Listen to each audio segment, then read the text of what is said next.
আজির আত্মনির্ভর ভারত অভিযান দিবসরে আমি সহৃদୟରେ সহিত ঘোষণা କରୁଅଛି କି ଆଜିଠାରୁ ଆସନ୍ତା ଦିନମାନଙ୍କରେ ସଙ୍ଗେ ସଙ୍ଗେ ସହଦଶୀ ଜିନିଷ ବ୍ୟବହାର କରିବୁ। ଧନ୍ୟବାଦ।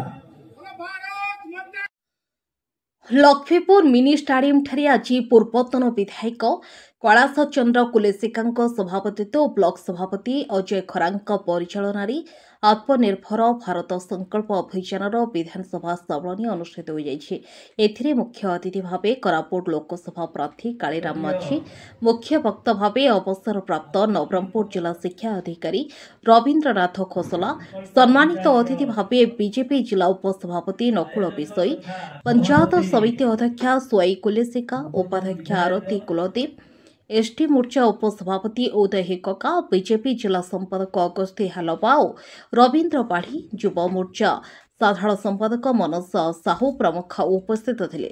बीजेपी सरकार विभिन्न योजना विषय मंचासीन अतिथि माने गोटी गोटी करी लोकों को बुझाइथिबा बेले लक्ष्मीपुर निर्वाचन मंडली रे थिबा 4टी ब्लॉक शताधिक बीजेपी कर्मी, बीजेपी समर्थित लोक प्रतिनिधि, 7टी मंडल सभापति जोग देथिले।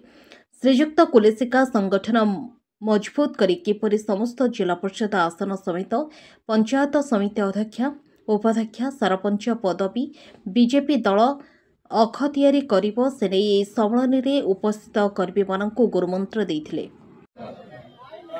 घरे घरे स्वदेशी प्रति घरे स्वदेशी आत्मनिर्भर भारत संकल्प अभियान आज लक्ष्मीपुर निर्वाचन मंडल रे हो जाइछि।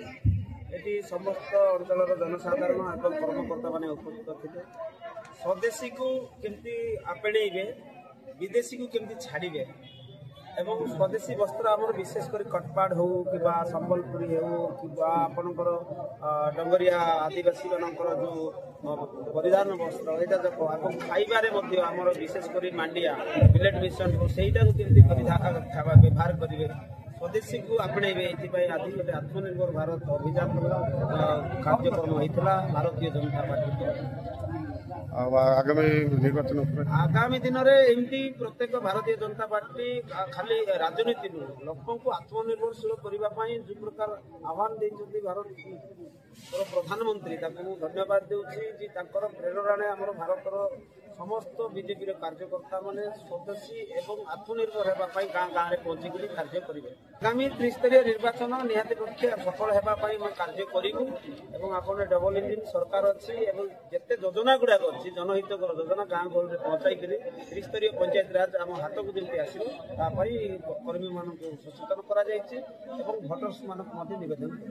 युवनेता देवकुमार खरा मंच परिचालना करिथिया बेले युव मोर्चा कार्यकर्ता बामदेव तुरुक, युव मोर्चा सभापति सुनील साहू, अनंत होइका, तैल प्रास्का, बंशीधर मांडिंगा, दशा मेलेका, कन्न मांडिंगा, नाम मांडिंगा प्रभृति सहयोग करथिले। सभा शेष बीजेपी सरकार विभिन्न योजना विषय मंचासीन अतिथि माने लोकों को बुझाइबा सह स्वदेशी आपणेबाकु शपथ पाठ करिले। आत्मनिर्भर भारत समावेश गोटे होता कैलाश भाई नेतृत्व में एवं 100 कार्यकर्ता सहित साधारण जनता उपस्थित रहिले। यार विशेष है जे आत्मनिर्भर सहित स्वदेशी जागरण को समस्त पाखे पहुँचेबा, स्वदेशी आपणेबा, विदेश छाड़िबा ये वार्ता समस्त पाखे रखागला एवं आगामी दिन में आत्मनिर्भर समस्त को करने सहित समस्त नागरिक किभली भाव में निजर परंपरा, निजर संस्कृति, निजर व्यभिचार सबु प्रकार निजर हेबा आवश्यकता यह ही भारतर संस्कृति परंपरा रहिबो। सेथिपई भारतीय जनता पार्टी केवल जे राजनीति न करी लोकंकर आत्मनिर्भर कथा, लोकंकर ନିଜର ଭବିଷ୍ୟତର ପରିଚୟର କଥା ଚିନ୍ତା କରେ। ସେଥିପାଇଁ ଆଜି ଗୋଟେ ବିଶାଳ ସମାବେଶ ହେଇଥିଲା ଏବଂ ଏଭଳି ସବୁ ବିଧାନସଭାରେ ଆମର କୋରାପୁଟ ଲୋକସଭାରେ ହେବ ଏବଂ କେବଳ ପଟାଙ୍ଗୀରେ ହେଇଥିଲା, ଆଜି ଦ୍ୱିତୀୟ ଲକ୍ଷ୍ମୀପୁର ହେଇଛି, ସଫଳତା ହେଇଛି। ଆଗାମୀ ଦିନରେ ମଧ୍ୟ ବହୁ ଜାଗାରେ ହେବ। ଦେଖନ୍ତୁ, ସମୟ ଥିଲା କୋରାପୁଟ ଜିଲ୍ଲାର ମାଣ୍ଡିଆକୁ ଅନ୍ୟମାନେ ପରିହାସ କରୁଥିଲେ ଏବଂ ମାଣ୍ଡିଆ ହେଉଛି କୋରାପୁଟର ଅଶିକ୍ଷିତ ଆଦିବାସୀ ମାନଙ୍କର ଖାଦ୍ୟ, ଦଳିତ ମାନଙ୍କର ଖାଦ୍ୟ ବୋଲି କହୁଥିଲେ।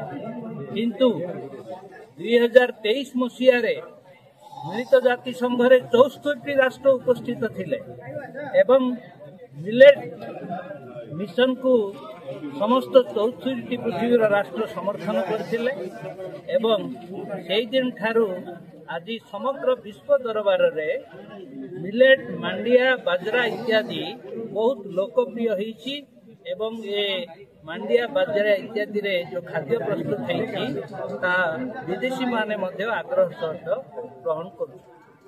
ଆତ୍ମନିର୍ଭର ଭାରତ ଅଭିଯାନ ଦିବସରେ